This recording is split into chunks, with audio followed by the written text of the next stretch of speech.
മുണ്ടക്കയം ബൈപ്പാസിന്റെ വശങ്ങളിൽ അനധികൃതമായി തടി കൂട്ടിയിട്ടിരിക്കുന്നത് അപകടങ്ങൾ വർദ്ധിപ്പിക്കുകയാണ്.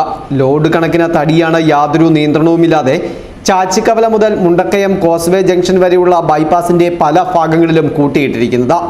ബൈപ്പാസ് റോഡിലെ വെള്ളക്കെട്ട് ഒഴിവാക്കുവാനായി റോഡിന്റെ വശങ്ങളിൽ ഓടയുടെ നിർമ്മാണം നടക്കുന്നുണ്ട്. ഈ ഭാഗങ്ങളിലെല്ലാം തടി റോഡിലേക്ക് ഇറക്കിയാണ് ഇട്ടിരിക്കുന്നത്. ഇവിടെ അനധികൃതമായി ലോറികൾ പാർക്ക് ചെയ്ത് തടി കയറ്റുന്നതും നിത്യസംഭവമാണ്.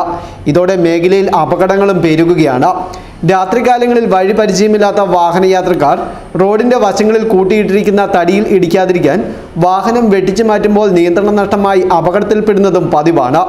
റോഡിന്റെ വശങ്ങളിൽ തടി കൂട്ടിയിട്ടിരിക്കുന്നത് മൂലം ചെറുതും വലുതുമായ നിരവധി അപകടങ്ങളാണ് ഇവിടെ സംഭവിക്കാറുള്ളത്. നാളുകളായി റോഡിന്റെ വശത്ത് യാതൊരു നിയന്ത്രണവുമില്ലാതെ തടി കൂട്ടിയിട്ടിട്ടും അധികാരികൾ യാതൊരു നടപടിയും സ്വീകരിക്കുന്നില്ലെന്ന ആക്ഷേപം ശക്തമാകുകയാണ്. News bureau, Mundakayam.